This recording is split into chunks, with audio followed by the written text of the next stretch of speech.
When you really start running your business from the standpoint of creating value for the people that spend money with you, the profit inevitably just follows and you don't even realize it. When you're not focused on just your bottom line, all successful businesses, the reason they're successful is because they create some kind of value to the end user. Inevitably, just profitability follows you. It's just the universe sending it your way for just doing things the right way. I wanted to jump straight into it. I feel like you see the dark side of social media. Just straight up. Nobody else gets to witness it like you do. I mean, I think nowadays, bro, it's like the social media has just become such a cancer, bro. It's like terminal 4 stage cancer and like perpetuity. It just is never ending, man. How come you say that?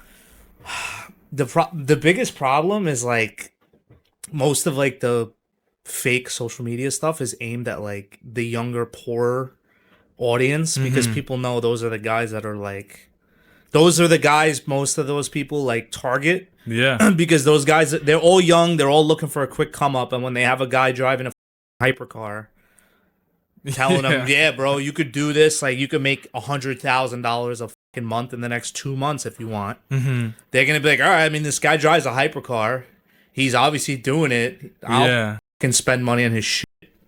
Yeah, it makes no sense, but I completely see what you're talking about because you go on Instagram and it's crazy because the entry pool to being somebody that is looked at like they have money used to be way lower. If you have a $60,000, $70,000 car, they're like, oh, I got to listen to this guy. Yeah. But now everybody's in a hypercar. But you see why that's not true. You own an exotic car rental business. Yeah. And do people really rent out these cars and act like it's theirs? I mean, I've had people rent it and do that, but not like to that level. Yeah. Not from none of my customers have done it to that level. I'm really talking about like the guys in Miami. Yeah. You know, that's more of like a Miami thing. Like I spoke on the last episode. I had like one guy like 2021 that rented from me who ended up being like a big NFT scammer. Like he scammed people for like millions of dollars. Wow. And he was just he was renting cars from me, pretending to be like a NFT. He pretended to be like the guy creating them or some shit. I don't remember, but that was like the only person I ever really dealt with that was like that. But like most of those guys are like in Miami and shit. Yeah, what's the big deal with Miami? Why does everybody want to go out there to flex? What's going on? Bro, I don't know what it is about Miami. It's literally just become the fucking haven for just bullshit and just... Bro, when I see... The biggest red flag to me about Miami is like when you see somebody who's like, oh, I'm from here. Now I live in fucking Miami. And I'm... Like, they left where they were from. They moved to Miami. All of a sudden, just switching to fucking living in Miami to living in the state of Florida. For some reason, I don't know, maybe the fucking palm trees are like the kind of pollen that these trees give off or some shit. Yeah. All of a sudden, they claim to like sprout out of the ground, be so fucking successful because they moved to fucking Miami, bro. And it's like, it's crazy because, bro, Miami's such a nice place. Like, when I was renting cars down there, I really loved being down there, bro. Like, it's nice. Obviously, the winters are fucking great because it's like 75 degrees. I was in December wearing shorts, which was weird to me the first time I did it. Sick. But it's like, bro, it just became such a fucking cesspool. It really did. I fucking hate it. Yeah. Like, I don't even want to go back there, but I'd rather fucking freeze my ass off up here, bro. I really don't. I was going to ask, what made you stop renting cars in Miami? So it's just too saturated. Makes sense. Like this, you just have so much competition. Like I did well for a while when I was like renting to people that I knew from up here, but down there for me, bro, excuse me, it became very tough to generate new business, like to convert new leads because, bro, people call you, then they call 50 other people after you. You give them a price. They give your price to the next guy. He undercuts you. Then the next guy undercuts him. Then it's like a fucking row of dominoes all the way down to zero. You know? And it's like, I don't know, up here is different. Up here is like me and like a couple other people doing it. So it's easier for me to transact business up here. Down there is like everybody and their mother's doing it. And I feel like guys down there do it. This is going to sound crazy. I feel like there's guys that do it. They don't even care about making a profit for some reason. They're just fine with breaking even. That's disgusting. It's so weird, bro. It's like so counterintuitive to enterprise. Yeah. It's so weird because I look online and I hop on Instagram and everyone's living in Brickell. Like, I don't understand what it is about moving the brick or moving to Miami that you have to live there to be successful. The first thing they do is flex the penthouse. Like, is that the new move? Oh, I moved to LA to become an actor. Oh, I moved to Miami's the new LA, bro. LA Yeah. used to be like the fucking biggest fantasy land, but then I don't want to stray too much into politics, but the current regime that's in charge over there completely fucked that state up. Yeah. But that it just got way too expensive for people to live, so now Miami is the new LA. That makes And sense. the thing about Miami is like Florida's a great state. It's such a well-run state. I would say it's relatively safe, and it's run very well. And like the cost of living was extremely reasonable. Yeah. Like that's why. Well, now it's inflated because so many fucking people moved up there, and the demand is up and the supply is low. Yeah. So now it's more money to live in Miami. But I feel like it was like a gold rush for these guys because like they were able to move there, and it was relatively cheap to live there at the time. And now like the cost of living there is actually starting to catch up. Yeah, I could. I experienced it firsthand because my brother, he moved down there probably 4 years ago now. And when he moved down, it was with a backpack and a little suitcase, carry-on suitcase, Yeah. Now he has a beautiful 2-bedroom apartment. Nice. And the space he has is insane to me because he told me how much he pays for it. I'm like, dude, if we found that space anywhere near New York, New Jersey, we're talking about $4,000 or $5,000 a month. Easily. And he's walking out in a t-shirt and shorts half the day. I'm Yeah. like, dang. Now I see why he doesn't want to move back. 100%. Yeah, but I will say when I was in Miami, it was cool because I would go back and forth. I had somebody working for me because I had like a whole warehouse. I had an apartment down there. I had everything set up down there, and I would go back and forth. I really only went back and forth like once, but like my first real time when I went down there to spend time, the first week I loved it. yeah. It was great. After the second week, I was like, honestly, dude, me personally, after like the third, fourth week, I was fucking ready to pack it up and come home. Because like outside of Miami Beach, like when you go into like my warehouse was in no, not Doral. It was like right next to the airport, literally like 10 minutes away from Miami International Airport. Dude, that's like the real part. That's like where you're gonna be most of the time, and there's just nothing to do. Like outside of, unless you want to like spend stupid amounts of fucking money every night. But it's just, and another thing is like that's when Miami was really starting to become like that was like 2022, 2021, 2022. I went down there. Yeah. Like the superficialness really was starting to brew, and I was like, dude, like this place is just a fucking. It's just a whole show of people just trying to outdo one another. Who could rent the best? Like everybody's in driving around, fucking rented supercars, doing this, doing that, and then they're Insane. catching a coach flight home. Like it's just constantly people just trying to outdo each other, and not in like a positive way, in like a very materialistic, like childish way. Wow. You know? Yeah, I haven't been down to Miami. Honestly, I don't know if I've gone down to Miami. My brother moved to West Palm Beach, so I've been to Florida. Probably an hour away from Miami. Yeah. But it's my That's experience is worlds from away, bro. Yeah, West Palm is like where the real money is, bro. dude, Like real wealth. absurd. Yes. Absurd. I mean, I was going to a restaurant meeting billionaires. It was insane. Having That's conversations. where they are. Those guys are not in Miami. I mean, they're in like on like Star Island and shit, but they're not like showing their fucking asses off. Yeah, But no, no. the real They're- money up there is like in West Palm, I would say. Even with some parts of Fort Lauderdale, most like a lot more in Broward County, I'd say, than in Dade. Yeah, that was. There's definitely levels to it. That's what 100%. I see. Of course. Because you see these kids flexing stuff that half the time they don't even own. Yeah. Versus the older gentleman walking in with like khaki pants, a golf shirt, Yeah. chilling, and he's just like, yeah. He doesn't give a fuck. He has nothing to prove. Like he doesn't have a course to sell, bro. You know, So what? he has nothing to sell you. He's Yes. just him. So let's talk about that because I feel like everyone's going down that same line. Not everyone. Everyone that is flexing these cars, living in Miami, Yeah. is let me sell you my lifestyle. You want to live like this? Okay, fine. Pay for my car real quick. Let's buy my Yeah. course. Like, what is that about? Bro, the lifestyle stuff, I will honestly I've been around I'm 34 now. Bro, when I really first started coming up, like my first real job, and then like when I started business, I came up when fucking social media, Instagram, and everything was just a means of like you share funny shit with your friends, you communicate with your friends, you see what your friends are doing. Now social media has just become like a big fucking competitive circle jerk of who, like in certain circles, not everybody's like this, but it's just become like one big competitive circle jerk of like who has the most materialistic shit, who has the most expensive watch, who has the best view, who has this, who has that. And then the problem is these young kids, like kids that are in their 20s now, they didn't experience life before that. No. Like, bro, before that, you knew who was really doing well and who really wasn't, because when you would see them in person, they would have the same car, they'd have the same watch, you knew them, you know. Now it's like, bro, you'll see a guy driving a Lambo on fucking social media, and then the next day he's like taking the bus. Or he's driving like a, you know, like a Toyota or something. Not that there's people that, I'm sure like there's people do that with daily drivers, but I'm saying like, you see like one story on social media, but you know the person, and it's people that I know in person too, bro. Like people that I know that are now becoming fucking influencers. Like you see them in person, and it's completely different, bro. There's a completely different side to them. Mm-hmm.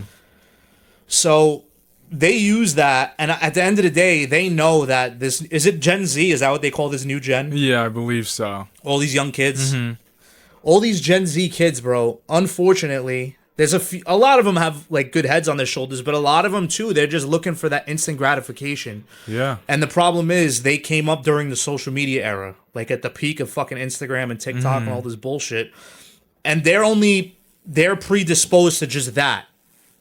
You know? So when they see that, all they see is this guy has this, he has that, he's always showing it off, he has this, he has that. They think like that's the norm. And like if that's not what their life is, they're a fucking failure. And then when that guy goes out and says, yo, by the way, if you want all this shit, pay fucking $5,000 and I'll teach you how to fucking get it. What are they? Of course they're going to give it to him. My question is, where do they even get the $5,000 to pay it? Like, I don't know, bro. I mean, I'm sure every case is different, but bro, there's young kids, these young kids, you'd be surprised. Like, I'm sure there's kids that work like part-time jobs and stuff. They scrape some money together just to pay for a fucking course or some shit. And then, bro, it ends up being money down the drain.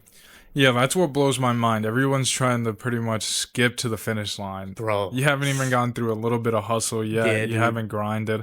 And then what do you think this $5,000 course, what do you think any course is going to do to change your life realistically, you know? Yeah, 100%. Especially from somebody online that's selling you a lifestyle. I understand buying like a computer engineering course if you're actually able to learn something technical, but to buy like one-on-one coaching. I will say there's a lot of people on Instagram too that are selling viable services that are actually benefiting people. Yeah. A lot of them. And I think that's a great way to make a living. I mean, I wouldn't personally do it just because for me, like, to create competition for myself is not really worth it. Yeah. So, like, the return would diminish for me. Unless each person's paying me, like, $50,000, which I'm not going to charge somebody fucking $50,000. Yeah. But like I feel like guys, like there's a lot of guys who trade stocks on Instagram that actually know what they're doing, who have proven returns and stuff like that, and that's okay. They're teaching other people, and that's fine because at the end of the day, like bro, they're not. Teaching somebody else how to trade stocks is not. They're not going to be your competition. It's just the market is so big. Yeah, it might just be my algorithm at the end of the day, but I feel like it just overflowed with the amount of people who really don't know anything and are selling you a fantasy instead of that. Because like you said, I have seen the people that sell really good courses, whether it's stocks, whether it's something technical, whatever it is, there's people out there actually genuinely helping others. 100%. And even I actually like the one-on-one fitness coaches, you know what I mean? Like that helps build both businesses, great. Yes. You know what I mean? So in that situation, there's a difference. You have the guys who want to actually coach people online to meet their fitness goals, and then you have the guys that are like, oh, let me teach you how to be an online fitness coach. Like, let me teach you how to build your business and become so what is your business? Is because most of them, if that's the case, you started as an online fitness coach, and now like you said, you're diminishing your own returns because you see a bigger value in coaching people how to become a coach. Like it seems like a pyramid scheme, like Ponzi scheme. I don't even know how to explain it. It's just a dark hole to go down. I mean, I'm sure there's like legit guys teaching people how to coach, but like for the most part, like a lot of them are like, oh, you can make this much money from your house being an online fitness coach. Like, bro, what if I'm just some fat fuck that's home, that's never fucking lifted a weight in his life, and all of a sudden I want to be a fucking online fitness coach, bro? Like, and I tell you I want to sign up. Are you going to be like, no, you're not ready, or are you going to take my money? and be like, nah, you could do it, bro. Fuck it. Who cares if you're fat? You drink fucking a gallon of Coke every day. It's absurd. Just thinking about the internet, because one thing you were talking about earlier, Gen Z, I am so blessed. And I talk to this about my friends and maybe even on the podcast a bunch. I grew up in the perfect time where I got to see the world without social media, without phones. I still remember when everybody was getting BlackBerry, doing the BB pin stuff. I got to experience all that prior to, look at my social media. How many followers do you have? Like, oh, you don't have any followers? Who are you? Exactly. All that stuff is so superficial. It's insane. And then you'll meet guys who have like 500,000 followers and then like can't even fucking split a bill at dinner. Yeah. They're like, yo, bro, it's $500 bill between 8 of us. What am I gonna do? You know, I don't have $70. Yeah. It's insane to me because we were speaking about it a little bit prior to starting the recording. Sometimes the wealthiest people are the cheapest, like, no other way to put it, assholes about spending money, which... So there's a difference between wealthy people that are they're frugal with their spending. Yeah.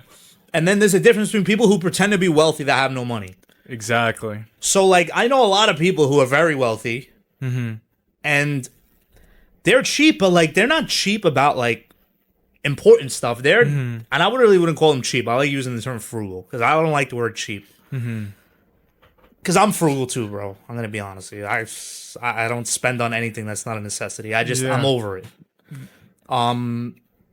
So those people, they understand, or they've gotten to a point in life where, like, dude, I have millions of dollars. I have this at my disposal. If I spend 50, 60K on this watch or this whatever, it's not really, doesn't do anything for me. It's like, because I don't give a fuck. Like, if I'm not buying it for if they're not spending the money for themselves or to better themselves, if that watch is not bringing them value, they don't care what other fucking people think of them. Like, think of it. Most people, I would say most guys that wear a lot of guys that wear nice watches. I mean, you got guys that actually like a real watch connoisseurs that know about watches, and they wear like really nice watches. They'll wear like a fucking, like a frosted AP, Open Works, or like a Rainbow Daytona, like real nice, or like that Daytona with like the leopard strap. Like, they'll wear like real stuff. Then you have guys that just buy stuff just to show off for other people, and those guys are buying it. It doesn't bring value to them. They think it creates more perceived value in the eyes of other people. Yeah. When you have guys that when they do stuff and they buy stuff, they buy it generally for themselves. You know what I mean? Yeah, I could completely agree, because one thing I always used to hear growing up was there's a reason why the wealthy stay wealthy, because they don't care about what the next man thinks about them. They're frugal, like you said, and I'm definitely frugal, but I'm also not wealthy. But I've already, bro, don't get it mistaken. I'm not. Yeah, I've already grown the mindset. I'm not some tycoon, regardless of however much money I earn in this lifetime, it doesn't matter. It's not going to change me. The only thing that making an extraordinary amount of money, whatever you consider to be like a large amount, would change is the people around me would start getting more gifts. 100%. Because I could genuinely care less about what I wear, what I do, how I'm perceived by others. As long as I know I'm working hard and I could buy something nice for people around me that I love, that's all I care about.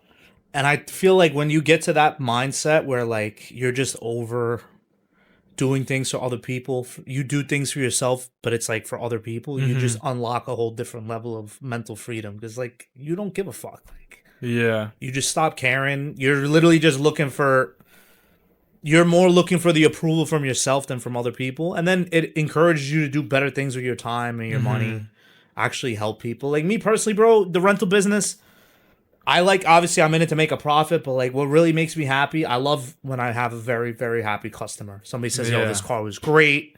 I loved it. You don't understand. Like, I've always wanted to experience this. Thank you so much. That really makes me more happy than, just looking at my bottom line at the end of the month and seeing how much profit I have. Yeah, it's funny you say that, because the few people that do rent out this studio, I think we have about 15 to 20 shows coming in the studio now. They always look at us like, first of all, our prices are pretty cheap. Compared to, it's probably half of what other studios are offering. But it's because we want people to get started. Like, we love producing shows and getting people to that next level, because I know certain people, that if they have that opportunity, they'll take advantage of it. Yeah. And that's where I want to be on the helping side of things. We're not looking to make a crazy profit. If we wanted to, we would charge literally double the price. Yeah. You know, 100%. And then we would have you come in, record what you got to record, and kick you out immediately. Yeah. If you see us recording on a day, you'll see our guests are literally sitting here recording for their time frame. They sit out there, they'll talk, they'll ask us, hey, what should we do better? What did we do bad on the show? Like, we'll always help them out in any way possible. And that's what I love about starting a family business. Because speaking with my dad, it's not all about profit. We're looking to build relationships more than anything. And I feel like when you really start running your business from the standpoint of creating value for the people that spend money with you, the profit inevitably just follows, and you don't even realize it. Like, when you're not focused on just your bottom line, when you're like, yo, okay, I'm doing business with this guy. Yeah, he's cool, but I have to make this much money off of him. When you stop thinking like that and you just focus on just creating value, because at the end of the day, like, all successful businesses, the reason they're successful is because they create some kind of value to the end user. Yeah. That's why there's money exchanged. So when you look at it from that standpoint, and I know it's like been said a million times, but that's the truth.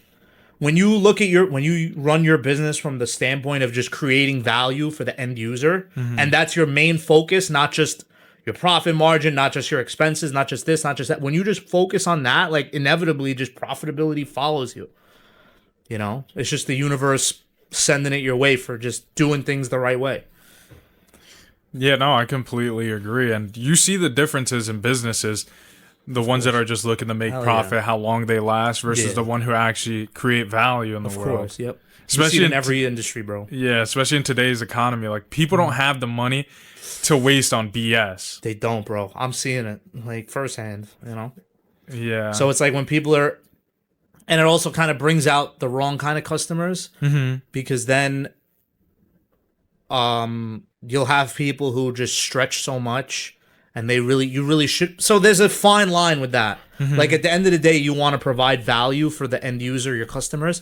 But at the same time, you got to realize that not all money is good money. Yeah. Like, there are people where you got to kind of draw the line where it's like, okay, like, you can't drop your pants too much, because at the end of the day, their mindset and they look at the money they're spending.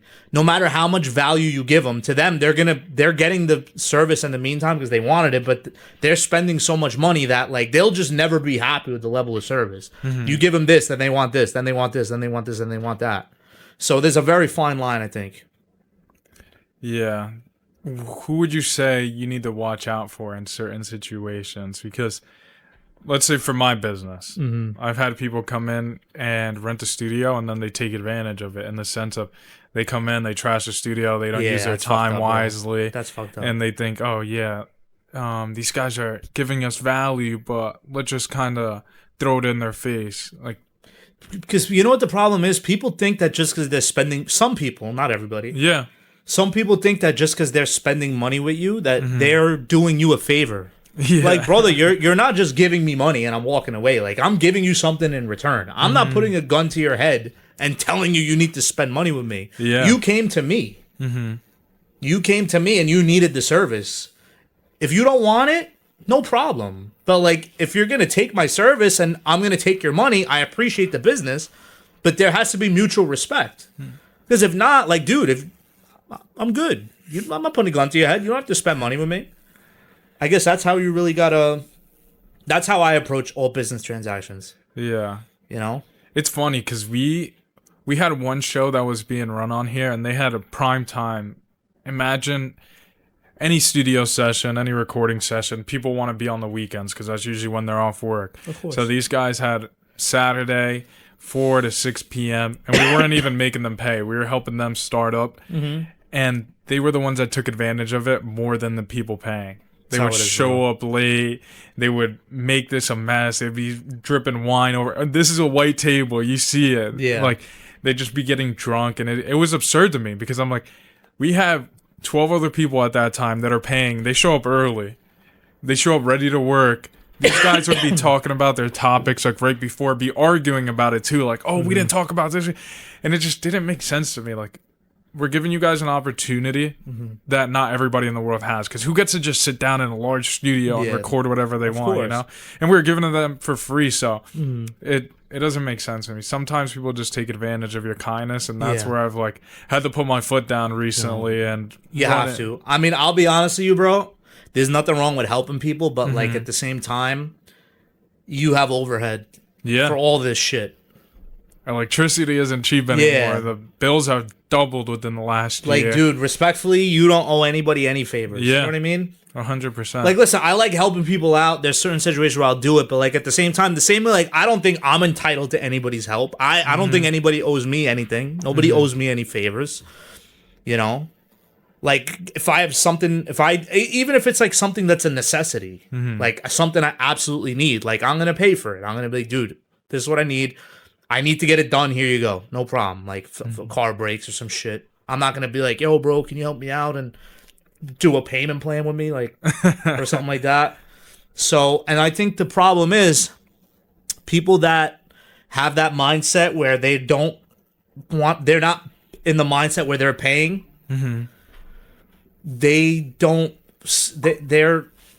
they think just because they're getting it for free, subconsciously they don't respect it, because it's like, all right, if there was real value to this, like he would be charging me, so like I could do whatever the fuck I want in his fucking podcast room. Yeah, I actually agree with that point, and that's why now I had this conversation with my father the other day, and I just told him we're not doing anything for free anymore. It's not worth it, bro. No good deed goes unpunished. Yeah, no, people are just taking advantage. We're over here trying to help people.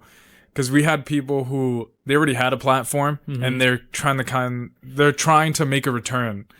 Whether they had 150,000 followers, we had people who had 1 million followers, and they kind of fell off for a little bit. And we're like, all right, we'll help you return, and everybody always takes advantage. Of course, bro. Now, like you said, there's no shot. You step in the studio, unless you're with me, you're getting charged. I'm 100%. Sorry to tell you, this is a business at the end of the day. Yeah, man. And I feel like a lot of people do this. And I used to have the habit when I was young, like when your friend has a business, you're always looking for a sale, like, oh, give it to me.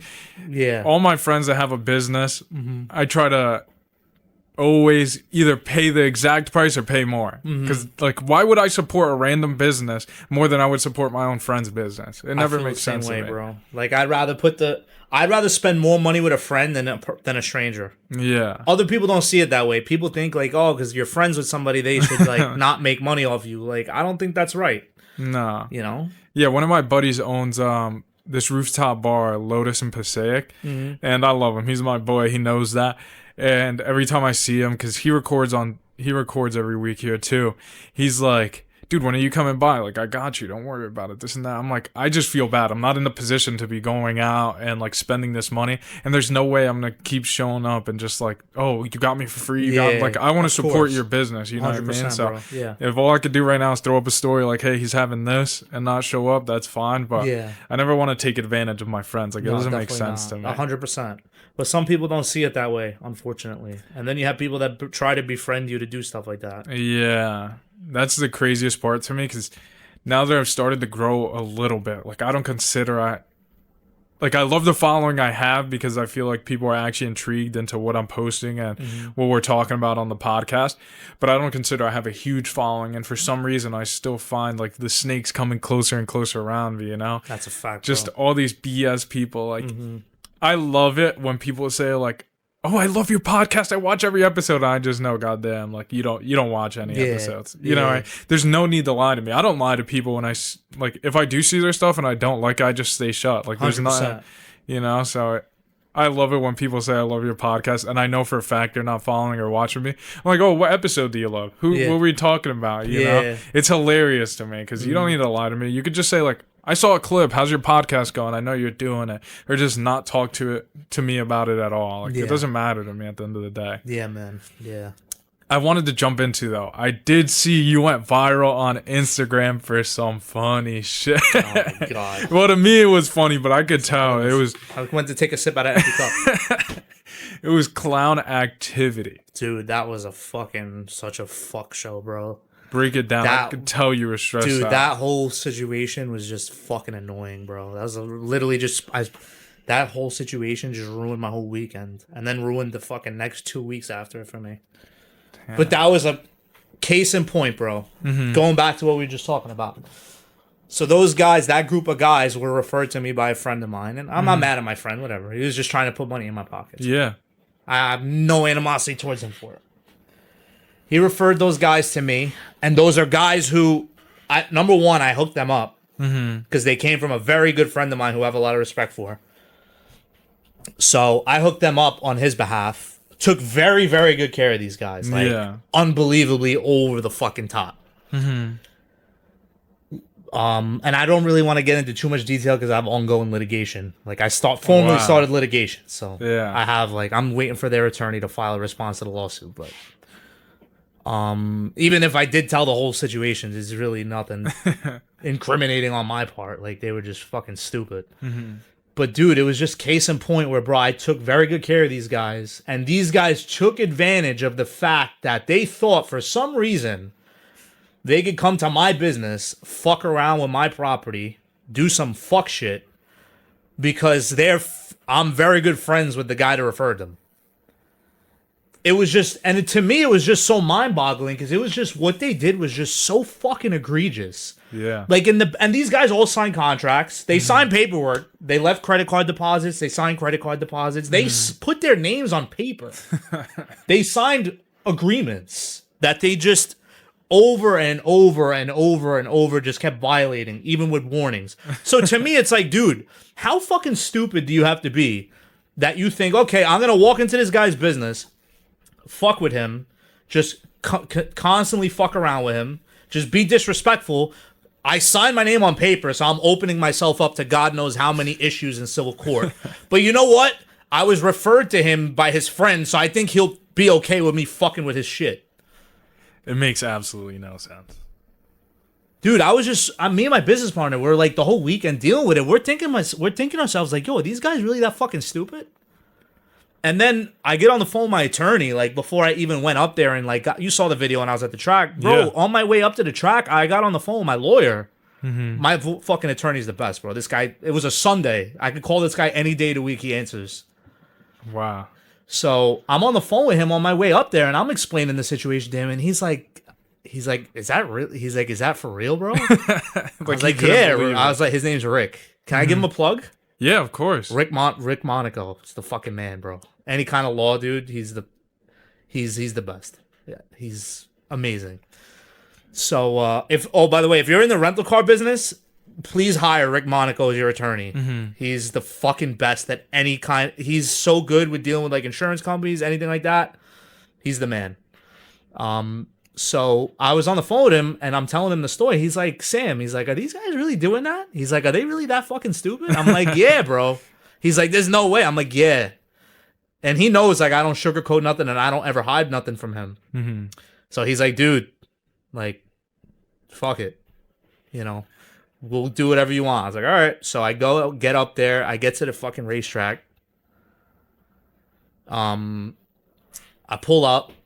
I'm not going to go into the whole story about, like, they went on the racetrack. They were fucking racing my cars, beating the fucking shit out of them, bro. Wow. My tracker was pinging so much.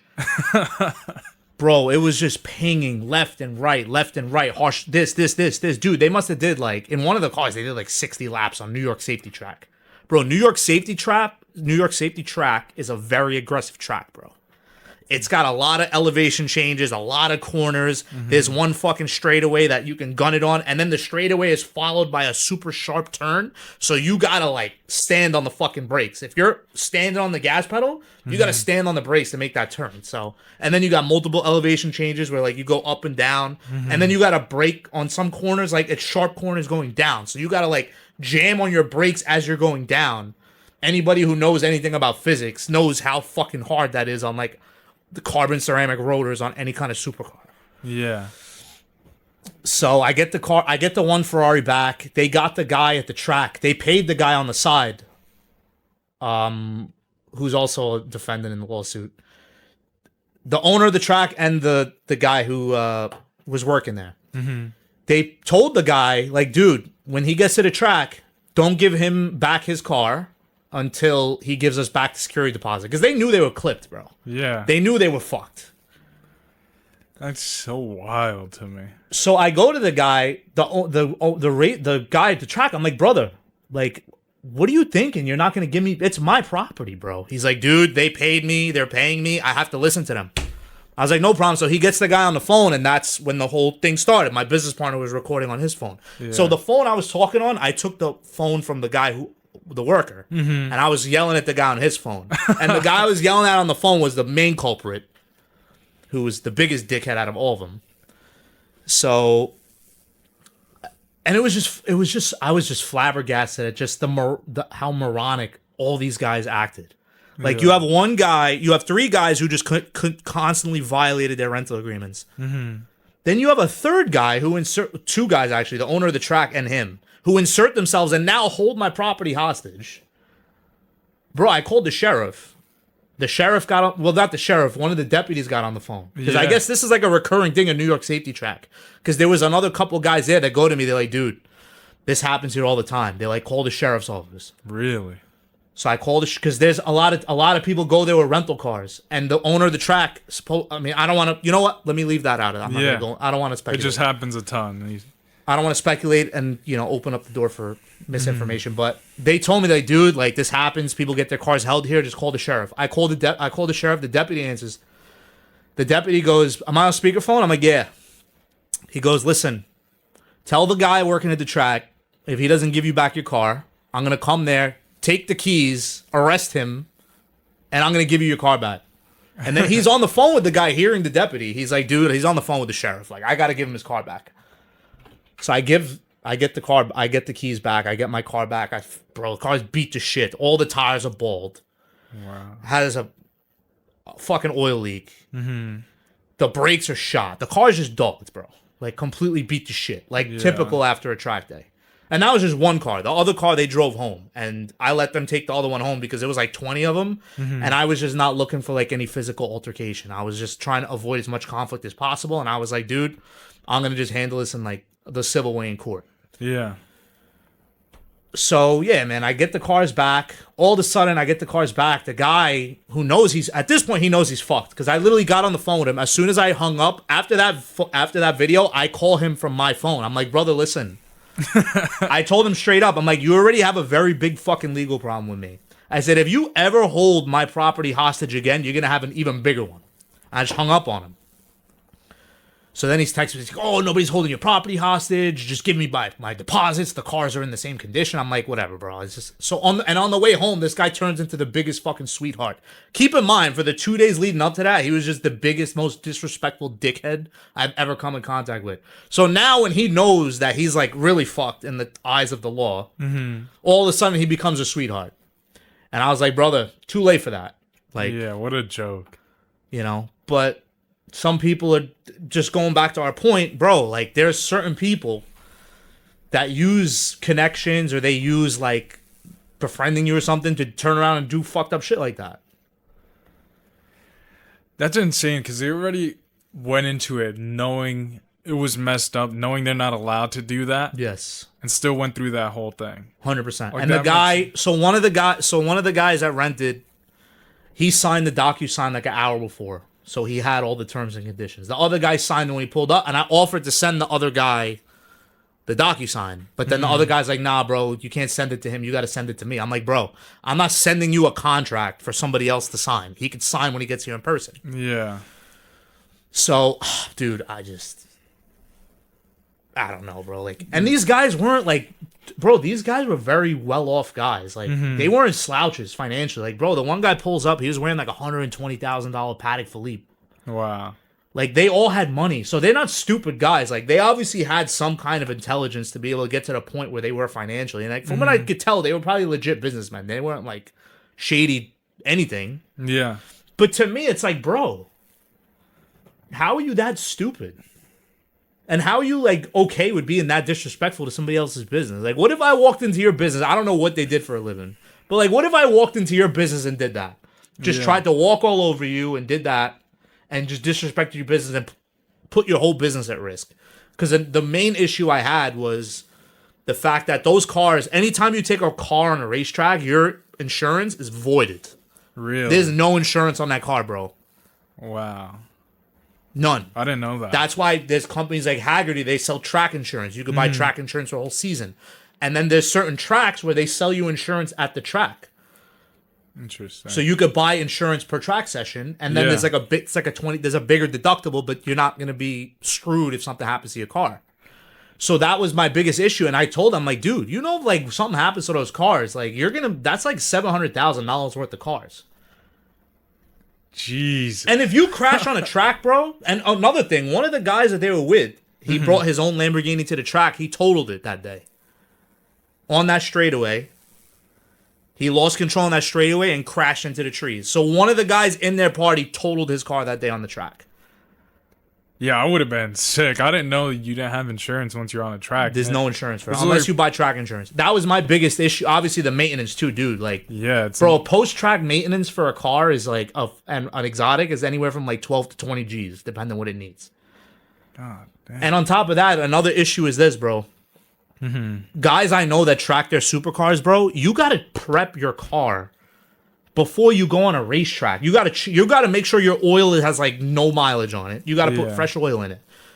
You got to have fresh brake fluid. You got to have fresh brakes, pads, transmission fluid. All your fluids have to be brand new because I think every like 20 miles of I think it's like every mile of like track driving or something is like 100 miles on the street or something. Wow.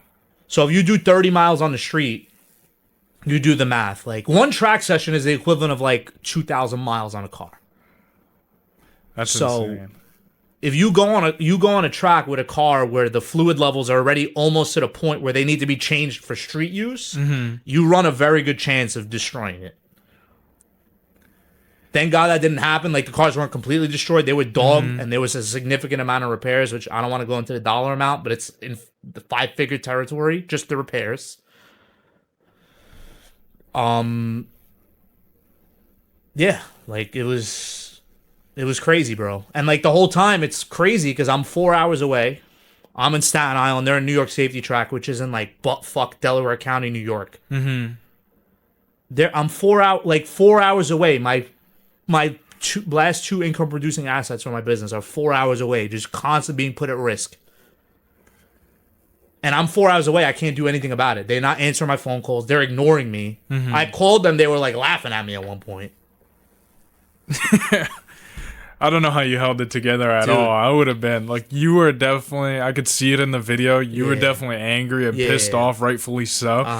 But I would have been like on a whole nother level. I was pissed off, but like for me, the point at the end of the day, and I could tell they were like trying to antagonize me to do something like stupid. Yeah. To cause like some kind of altercation. I knew that. Like it was weird too. Like they were really trying to bait me into like altercation, which I wasn't gonna do. That's why like on my way up there, I was like, fuck, dude, like, I'm gonna run into these guys. Like they're gonna say I hit them or some shit. So when they said that they were leaving the other car, I was like, thank God. At least you could have one of your assets back. Yes. And then I got there and then that whole situation unfolded, but yeah, man, I was honestly, I wasn't going I was pissed, but like I was kind of holding it together because I was like, you know what, bro? I'm a businessman. I'm a grown up. I'm not throwing hands with people. I'm not fighting nobody. Like I settle my problems in court. You know? I settle my problems civilly in court. That's what we have attorneys for. Of course, they're doing business sometimes, bro. That's an insane risk, and I feel like that's something at least car renters and especially exotic car renters never talk about. Well, that's crazy. In my 6 years of doing business, those are the only guys that have ever done something like that. Yeah. I had like one time in Miami, I rented my Huracan. I rented a Huracan to a guy. He went up to Daytona, the racetrack. But he got to the track and he was there to watch like a NASCAR race. I'm like, yo, brother, I see the cars at the track. Like, I just see a car at a racetrack. I automatically, he's like, dude, I'm here watching a race. He's like, the car is not going on a track. And he was right. Car didn't go on the track. I was like, no problem. Thank you. You know, but this is the first time I really had somebody do that. Like, this is the first time I ever dealt with that situation. Because you would think people, especially who have their own business, wouldn't do something as egregious as that. Yeah, 100%. That's just absurd. It's so stupid. And it's like, to me, the lack of common sense. Like, yeah. To me, it was like, another thing is like, they don't understand like how advanced my GPS tracking is, bro. Like, I can get your whole life story from my GPS. Did I? Yeah, I gotta show you the screenshots of the GPS, bro. This is ridiculous. You gotta send them over so I could throw them up on the podcast. I'm gonna show it to you, then I'm gonna text it to you. Yeah. And I texted the guy. I was like, dude, like, he's like, oh, the first time I call him, he's like, oh, I went on the track. He goes, there's a gas station on the track. I was filling up gas. I was like, bro, how fucking stupid do you think I am? Yeah, that's a joke, man. Stupid, bro. I'm telling you, man. I don't know if I would have been able to hold it together like you did. I mean, listen, you got to do what you got to do. Yeah. To me, it was like, all right, bro, like, as long as my cars come back, I'll just sue them for all the money that I have to spend. Look, like, see how exact it is? Holy. Harsh acceleration, You see that? That's insane, bro. Yeah, like I said, I would have literally been bugging out. And then it's the other car. But, like, you see it. Yeah. Like, Clear as day. It's literally tracking them going around doing each lap. Yeah. Telling you everything they're doing. Yeah. And then, bro, look at this is my text. Obviously, I'm not going to send you this, but I'll show you my text chain. And this is the night before. Holy shit. And they're just ignoring it like nothing's ever happened. 100%. Like, I don't know what was going through their minds. Like, I don't know, bro. Unless you're going to move to New York safety track and there's going to be some kind of, like, civil immunity up there. I don't know what you were thinking, bro. Yeah, because like you said it earlier, the maintenance. If you've ever driven any car and you've driven it fast and faster than normal and you're driving aggressive, even if it's on the road, you realize how fast the tires waste, how fast the brake waste. That is just, I don't know. I'll always be mind blown seeing that. I literally commented, like, what a bunch of fucking clowns. Like, you go to somebody's business and you're messing with their assets. Because I didn't know about that insurance part. That was the biggest issue. It's like, bro, if something happens to those cars, there's no insurance on them. Unless they're going to come and give me a duffel bag with $700,000 in it, which I doubt. Yeah. You think they're going to be like, yeah. So up to this point, and then the funniest defense they had is like, oh, if something happens to your cars, we'll pay for it. I'm like, yeah, bro, so far you've done nothing but lie to me. But if my cars get crashed, you're going to stroke me a check. You're going to be a man of your word. Even though all you've been doing is lying, you're going to be a man of your word and give me $700,000. Yeah, why in the hell would I believe that? Yeah, come on, bro. Even if you just no, like. Yeah, I don't even want to go through that in no process. situation would I ever allow that. No way.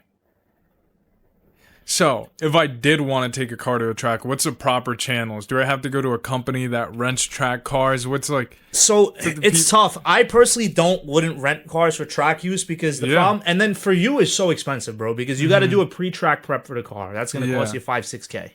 You got to rent the car for the day. You got to drive it there.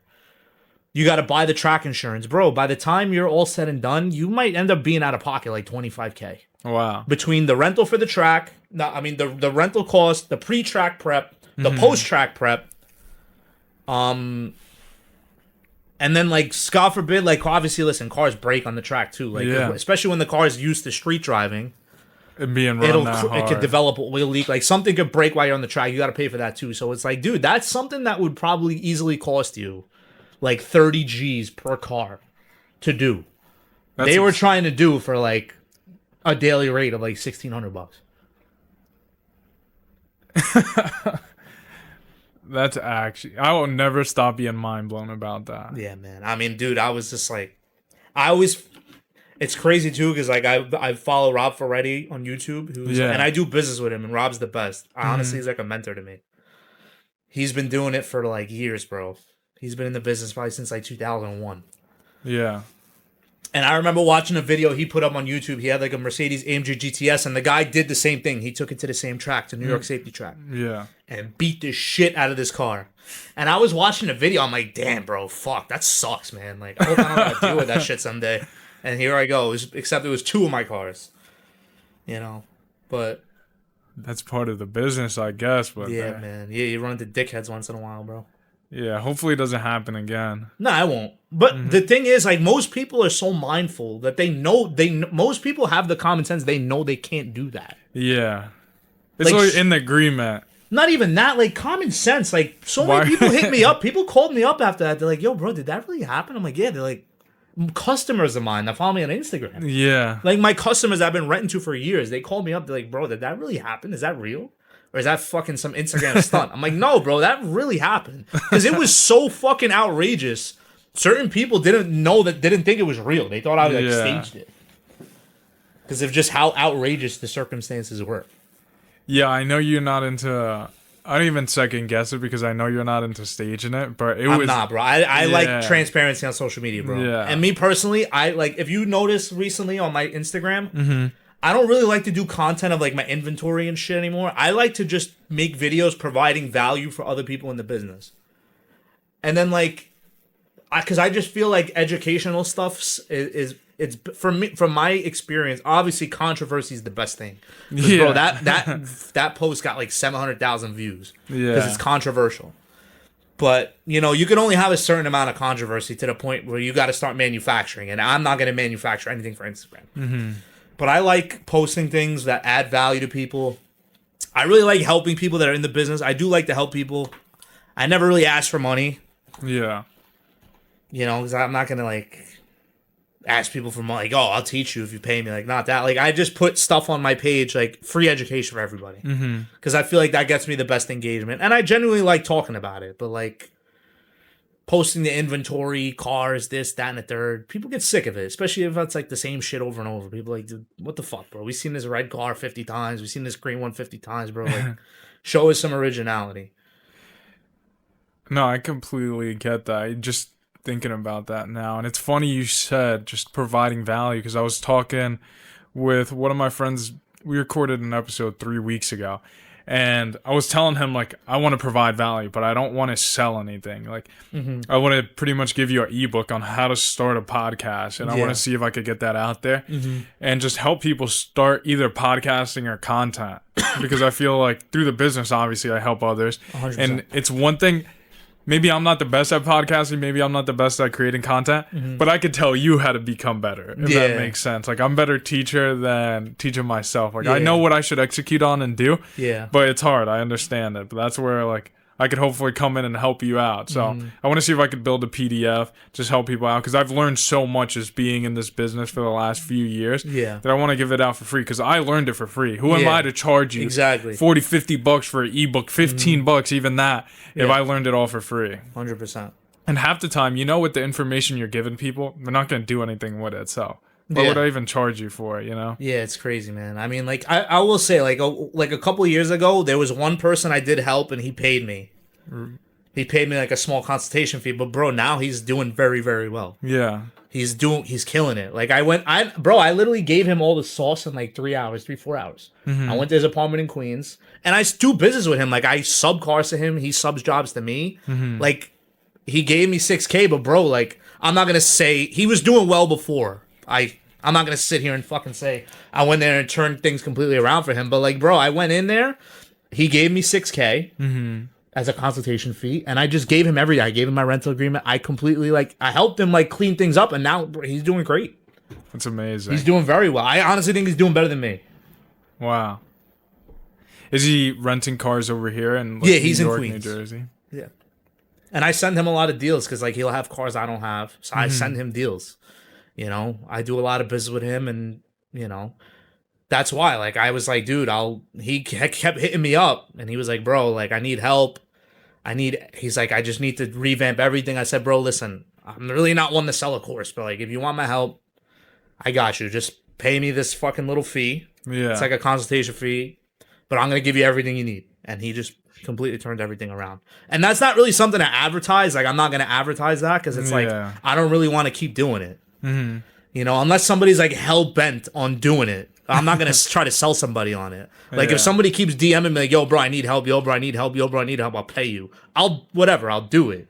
But, like, I'm not going to sit here and, like, advertise, like, yeah, if you need this, call me for this much. Like, yeah.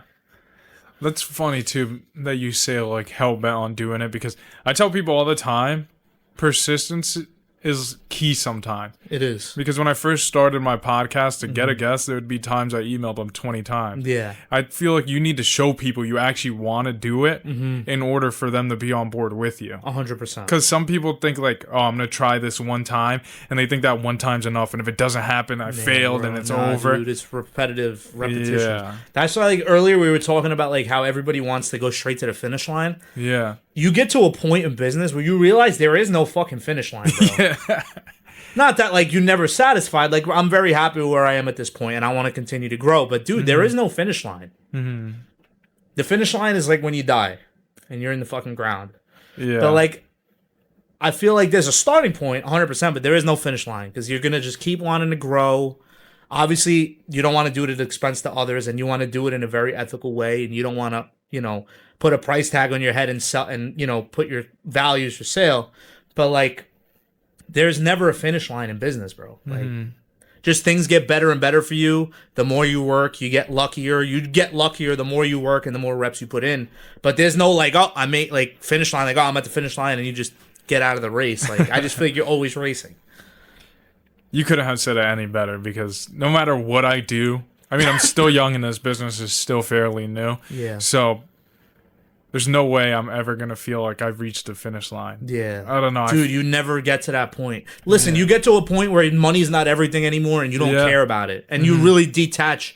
Once you, like, emotionally detach from money, where you don't get emotional based on like how much money you have or how much you're losing, how much you're making, you unlock, like, something in your head that, like, is crazy because it just amplifies your returns, bro. Like, when you stop caring about it, and you just focus on the process and you're just doing what you're doing because you actually want to do it, bro, you just unlock something in your head, and the money, you just end up making more money. You just, and you look up one day, you're like, oh shit. You know what I mean? Yeah. And that was a problem I had prior to starting my podcast, because I saw so many people making so much money, or you see what they flex, at least online, because there's a select amount of people I know in person who actually make a ton of money on social media. Like, it's definitely out there. Of course. But there's also that other select few who flex money that doesn't exist. 100%. Well, you have guys that legitimately make money off social media because they're providing value. They're providing value because they've already made money doing what they're helping you do. They've already made their bulk of their money doing that. Now they're helping other people, and that's just amplifying their income. Then you have guys who just want to straight hop to just teaching people how to do things. Yeah. Those are the guys that are, like, balls of their ass all the time.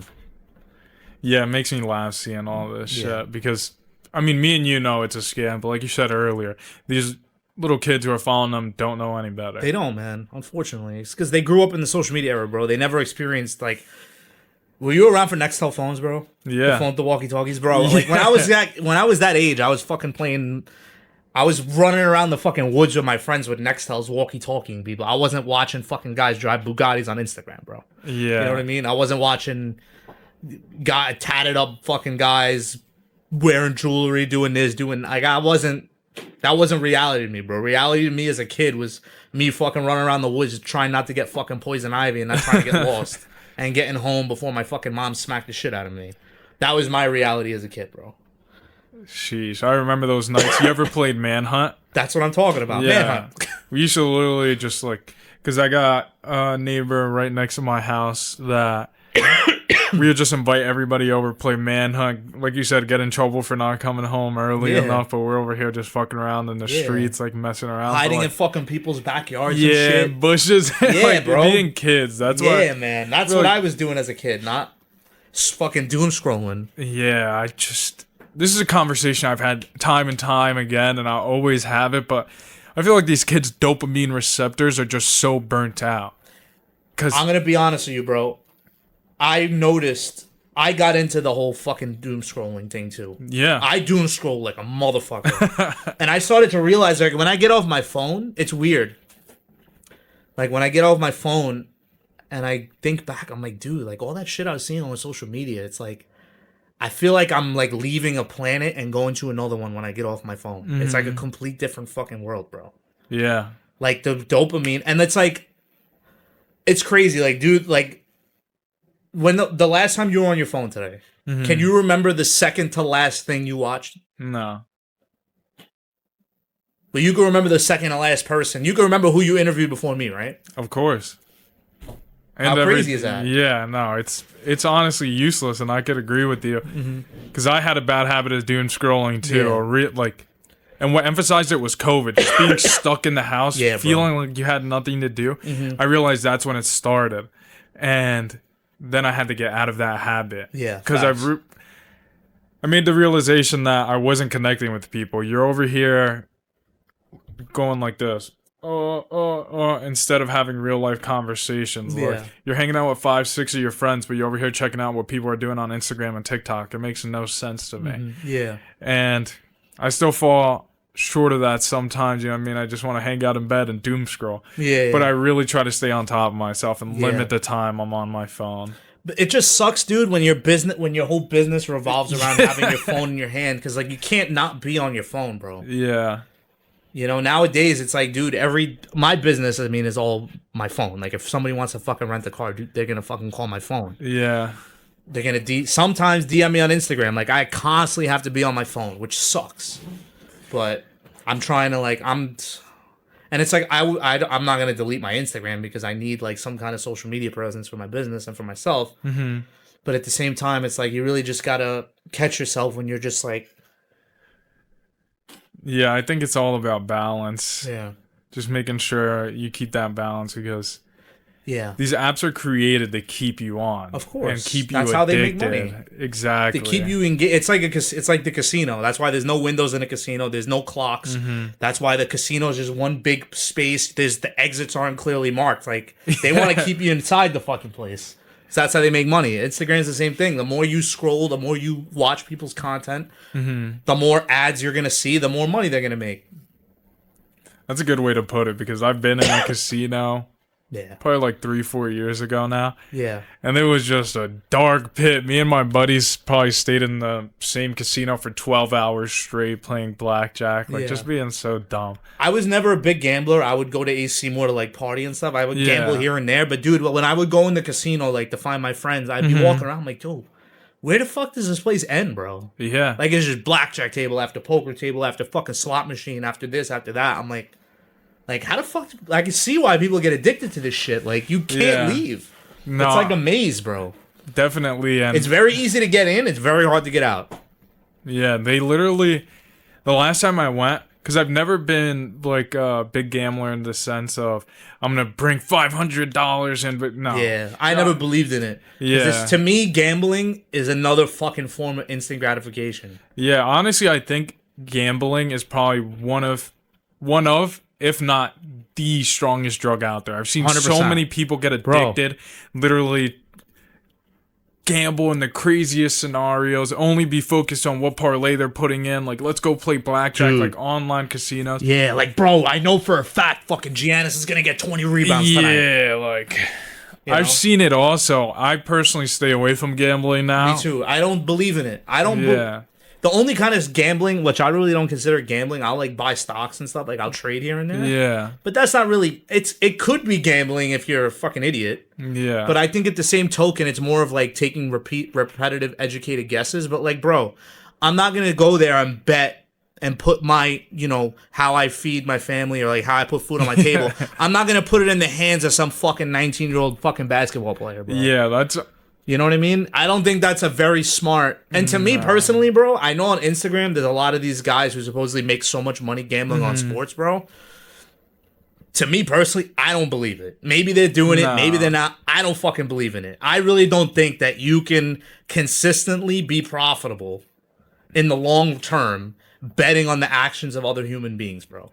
Yeah, I highly doubt it. I have yet to see somebody who, let's say, has a 70% win rate. It just doesn't exist. But let me ask them, what's the thing that all these big sports gamblers who supposedly make money on Instagram, what is it that they all have in common? I mean, the first thing I could think about is that they're lying, because they never post their losses. They all sell picks, bro. They all sell picks. They all have a fucking yeah, Telegram. You're right. You're right. They all have a channel. They all sell fucking picks, bro. That's so funny you say that. I never even looked. because it's not my algorithm anymore. When I was 21 in college, and it's not mine either, but here and there I see it. But it's like, it's so fucking stupid to me, bro. Somebody's always trying to sell something, man. Like, shit like that I can't respect because you're losing. Like you said, if you're doing stocks, the S&P 500 goes up every year no matter 100%. what. You bought the S&P in fucking 2000 and you held it till now, you're rich. Exactly. You bet. There's no equivalent to that in betting on sports. And like another thing, like people try to compare like the returns of stocks to betting on sports. It's like, okay, say you take $100,000, you put $100K on the Knicks. Mm-hmm. Say your odds are plus 200. Or minus 200. You're capped at, what is it, like 50 G's or some shit? Yeah. You're capped at a 50K return, but if they lose, you lose all 100. You buy Apple, you put 100K in Apple, it goes down 10%. You could sell it and get back 90 grand. Mm-hmm. You can cap your losses in investing in the stock market. Yeah. Like, you can't cap your losses in gambling, bro. You're either going to make the amount that they say you're going to make at that fixed amount of those odds, or you're going to lose everything. Like I said, it's the strongest drug. I've just seen the darkest. Like, I've seen alcoholics. I've seen people addicted to all crazy things. Gambling is bad, bro. Gambling's the worst. Like, dude, there's people that like, bro, the physical effects too. They're like, there's people that can't watch sports unless they fucking bet on it. Yeah. Like, dude, I can't watch sports. I'm not betting on it. Yeah. Like, that's how bad it is. I've seen it. It's corrupted something that should be like people used to watch to like sports to blow off steam, watch for entertainment. Exactly. Now it's like, bro, like FanDuel, all these sports books. Now you could gamble on your phone. Like, bro, it's really corrupted fucking sports, bro. Yeah. It's corrupted a pastime that used to be like innocent. Yeah, truly. Because now it's insane how all these sports are also promoting it. And to the level they're promoting it. Like now I turn on an NBA game and you see FanDuel's plastered. Yeah, 100%. They're like, oh, the odds on this game went from plus 200 to minus 430. Like, yeah. Because one of my buddies actually works, I believe, for BetMGM. Mm-hmm. And he's told me some horror stories. Like, people will hit him up like, yo, I spent my last $15. I was supposed to get some lunch, but I ended up betting it thinking I could double it. And I betted it on mistake. And I'm like, bro, what the heck? And dude, the people don't know they have to cancel their account if you say something like that. Like, if you say something absurd, they're literally banning you. They could be held liable if you keep gambling. That's why, bro, there's a lot of class action lawsuits against all these sports books, which I'll be honest with you, I don't fucking agree with. Because as a human being, you should be able to, like, regulate yourself and not be gambling your fucking money that you need to live. Like, listen, if you want to gamble a couple of bucks that you don't care about, whatever.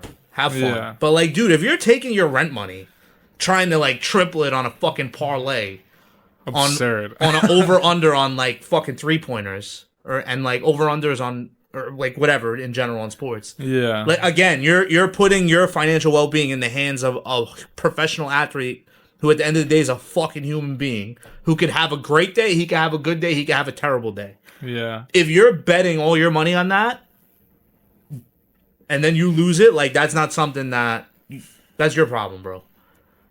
No, I 100% agree. I mean, I've seen the worst of the worst, and I've also seen people, like you said, who have some extra money and they don't mind losing it. Whatever. Like, you do what you do on your free 100%. time. Who am I to judge you? But at the end of the day, I just could control myself, and I know I'm not betting on another grown man to make me money. No, like, definitely not, bro. I'm not putting my financial well-being in the hands of a guy who was in high school 2 years ago. Yeah, that's absurd. Yeah. And like you said, there's people who genuinely like bet their rent money. Like, they do double, triple this. They're like, nah, bro, this has to hit. Like, I have to make this. All right, bro. What if you don't? I'll figure it out. And then they have to figure it out. Yeah, it blows my mind. And people over here buying telegrams thinking it's gonna make them rich, and dude, it's so evil, bro. Yeah. It really is just one big sin. I just feel like a lot of people in this generation need to work harder, including myself. You know what I mean? I'm not going to say I'm not perfect. I don't care who you are, bro. Everybody, even the most successful people, everybody can work a little bit harder. Yeah. So I don't want anybody to feel like I'm coming at them. But listen, if you're gambling, you're running away, you got some issues. You need to take a step back. Like, just lay off of the fucking desire for instant gratification and build something. Build something with your own two hands. Yeah. I feel like this has been my dopamine, building this business. I mean, we talked about it a little bit earlier. Yeah. You have your ups and downs and you Yep. get in your ruts. Hell yeah. But then sometimes it just, Yep. you get back at it, you know? My biggest dopamine hits come from coming back from like a big loss or like a situation that was completely shitty. Coming back from that gives me that's my fucking dopamine hit, bro. Yeah. You know what I mean? I could agree 100%. That, there's no feeling like that. Yeah, coming back from something that should have fucking killed you. Yeah. That's where I look for my dopamine hits, not the over under on like quarterly points on the Lakers and the fucking Rockets. Yeah, now I feel like I definitely I don't even focus about dopamine, and maybe that's why I might have gotten in a rut a month or two ago, but I don't know, I'm just so focused on working and achieving my next goal, but at the same time I need to take a step back and also enjoy life. Like we said earlier, it's all about balance and making sure nothing's being abused and just making sure I'm working hard. I don't even know how to put it. Yeah, bro, 100%. And the dopamine is like the dopamine hits, like they're all so short lived, bro. Yeah, They literally last like 5-10 minutes. Then you're like, all right, what's next? You get excited about it. And you're like, okay, next. And you're just looking for the next one, the next one, the next one, the next one. Yeah, that's why I wonder, like, how do these people, going back to our first conversation, how these people in Miami are doing it. Like, do you get a dopamine hit every time somebody buys your course and you're, like, frauding out on them? I don't know. I wouldn't call it fraud because at the end of the day... One second. Yeah. Let's text my boy. I wouldn't call it... I wouldn't want to go as far as calling it fraud, bro. Because at the end of the day... There's... Yeah, they're making promises and shit. They're selling some kind of fucking instant gratification. But at the end of the day, there's the person that's giving them that money is another fucking human being, even if they're a young kid who don't know any better. They're making an educated, conscious decision to purchase that service, purchase that product, and give that person money. So there's another side to that whole situation. To me, it's like you have all these guys, and I'm actually gonna kind of sound like I'm siding with these influencers, bro.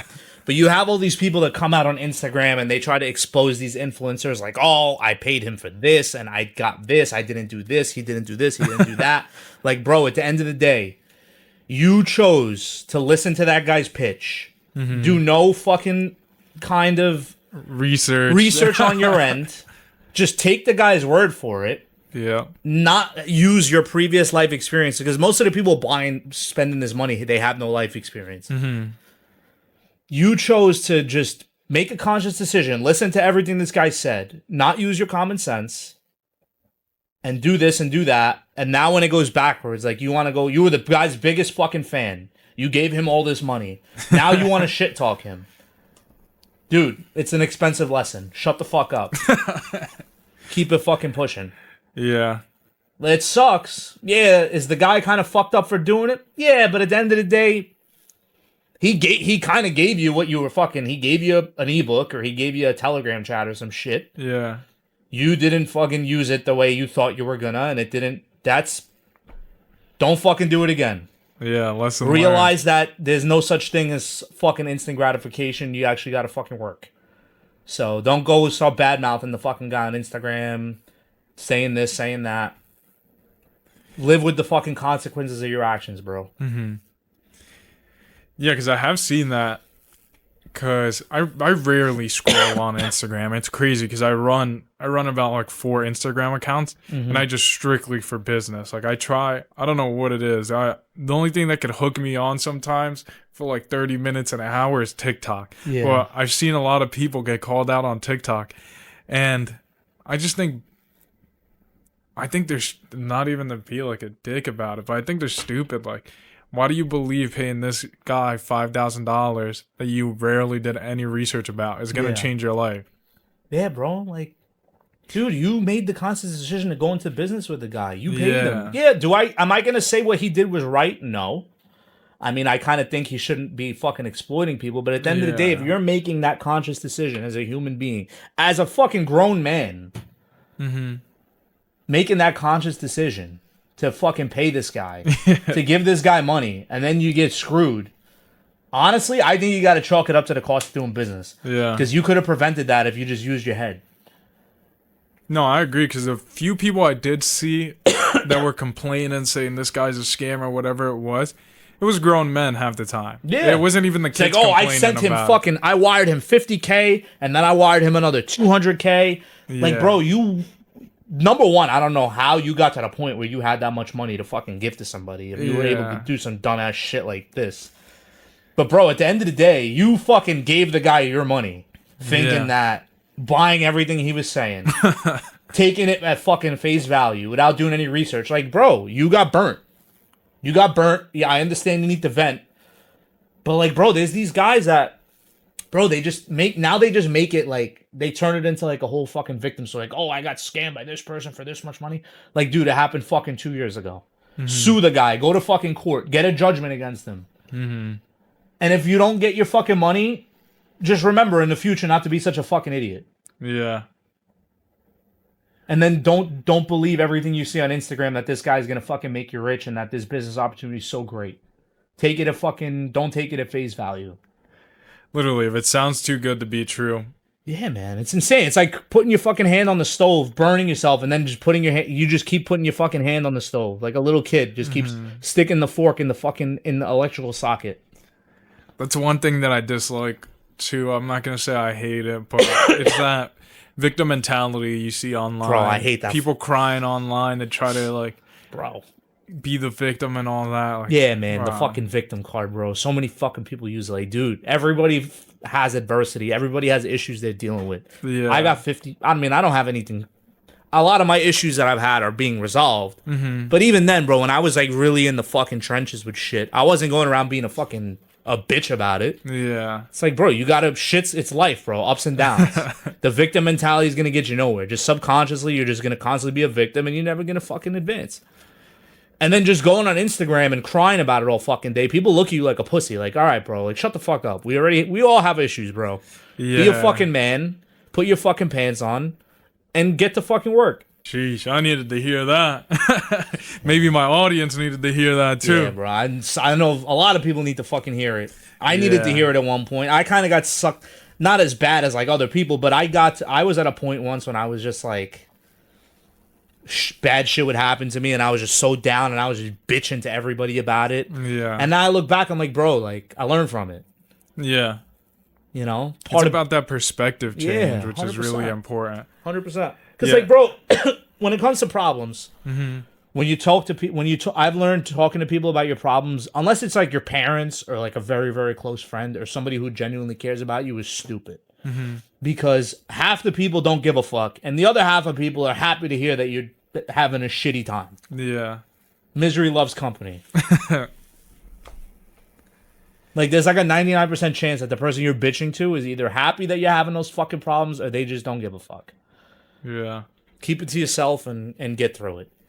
Yeah, I don't know when it was. You just have that point where you grow up and you realize, like, stop complaining about shit. You just gotta be a man about Everybody it. was a fucking victim at one point, bro. Yeah. And then nobody took the elevator. Yeah, that's why I love talking to my dad about things sometimes, because he's always gonna give it to me straight. He's like, you're literally being a pussy. Like, yeah. See, that's my problem, bro. I'm gonna be honest with you. Growing up, yeah, I think and I love my parents. Mm-hmm. I think they coddled me a little too much. Mm-hmm. So I really didn't get that toughening till I started working on Wall Street, and I got to work on Wall Street. And bro, the guy who mentored me, who I'm still very good friends with, two guys actually mentored me, who I was working under, bro. Those motherfuckers whipped me into shape, bro. Because they saw, like, how... They told me, like, dude, like, you were so fucking coddled as a... They whooped my ass, bro.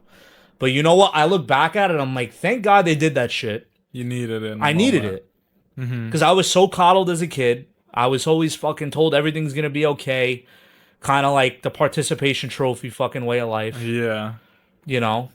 I needed that. I needed that fucking kick in the fucking balls, bro. And I'm so happy they gave it to me because it changed, like, completely did a 180 for That's me. wild. Mentally. How long did you work in Wall Street for? From 2012, I got licensed. Probably till, I think, when did I hang my shit up? I think like 2019, 2020, like 8 years. Wow. Yeah. What made you want to hang it up? You just wanted to be an Yeah, entrepreneur? bro, I started the rental business while I was in there, and I just got to the point of like mental exhaustion with the whole with the whole field. I was like, bro, Yeah. because I wasn't like, I got into it through a friend, and I liked doing it, but like the whole time I did decent. Like there were guys that did fucking crazy numbers when I was there. I was like I was in the middle, like I don't want to say average. I was in the middle of like above average and average. I was like right in that middle cusp. Yeah. Well, I was doing all right. But it just got to the point where I was like, bro, like I want to do something I'm fucking passionate about. You know, like I like dealing with people. This is cool, but that's why I got into the car stuff. So it's Yeah. like, and that really, I was able to scale that way faster just because I was passionate about it. Like, and I had already developed that acumen of selling things people didn't want. Because nobody wants to fuck. I was a cold caller, bro. I cold called most of my career. Yeah. The guys you're calling don't want what the fuck you're buying. You're selling. Yeah. You got to convince them that they need to buy it. So when you go from that to like now people are calling you and they want what you're selling, you scale it so much faster. You know what I mean? When you used to selling stuff people don't want and having to create reasons for them to buy it. Now you go into a field where it's a high ticket item, but people want it. Yeah. They're just calling you to finalize everything, and maybe like they need like a little bit of a kick in the ass just to get them over the finish line. But for the most part, they're sold. You scale things so much faster, bro. Yeah, that one thing you said was passion. I think Yeah. that's a difference maker. Because I feel like there's not enough people nowadays chasing their passion. No, they just do. Everything they do is like a means to an end. Like they get Yeah. into something as a means to an end. They're like, oh, I have to do this. You don't have to do anything. You don't have to do anything. You could fucking stay home and play Call of Duty if you want. Yeah. Oh, shit. You could cry about the fucking guy who wired 50 grand to on Instagram that didn't. You could do whatever you want, bro. That's so funny to me that people genuinely waste their money doing that. Crazy. I'll buy the next drop shipping course. I'll buy this Amazon course. I'll do this. Oh, I'll be an Amazon FBA millionaire in the next year. Do you remember the Forex guys too? Of course, bro. think- They're still out there. Yeah. I Yo, think you know those what's are crazy about funniest. Forex, bro? Because I like to trade. I was in Yeah. the stock market for 8 years, so I like to fuck around. I don't trade a lot. I fuck around with like small dollar amounts just Yeah. for fun. I downloaded like the app. It's called MetaTrader 5 because I have experience with trading. So I know how all this shit works. I downloaded this MetaTrader app that all these FX guys use, bro. Yeah. I have a demo account, which is the same, and it's crazy because these guys use these demo accounts and they show it and they pretend it's real, Yeah. bro. The just- paper trading stuff. Yeah, bro. Look how much I'm up on this demo account. This is just to show you how full of shit everybody is, bro. Can you just look at how much I'm up on this demo account, bro? Holy. That's all fake money, dude. Yeah, $5.7 million in profit. That's crazy. And then somebody online's gonna show you this and be Dude, like, yeah, they'll screenshot this and be like, Yeah. yo, this is real. Like, bro, look, I'm gonna do a fucking paper trade right now. I'm gonna do like $1 million paper trade. it's so wild. I'm gonna AUDCAD. Let me see it. Let me look at the chart. And it's funny because I would see like streams of people doing that, and Yeah. then also just goes back to buy my course. But what they don't understand is people aren't making any money off trading. They're making the majority of their money off you buying their course. 100%, bro. It's crazy. I mean, look, I just did like a bunch of fake trades. I'm down like 128,000 fake dollars, but I'll be up Yeah. like 300 grand by the time I go home. Yeah, like I think It's like and bro, it's crazy because people they buy these, they do it's the same shit. You go back to it. They do this stuff. They buy all these Forex courses. They try to get into Forex. They don't do the research to like download these apps and see like that this shit's not real. yeah, that's insane. I used to paper trade too when I first started investing in actual Yeah. stocks, and I think it's a great tool. If you It's a wanna very learn. good tool to learn, but then you Yeah. have guys that use it to fucking exploit people. So. Yeah.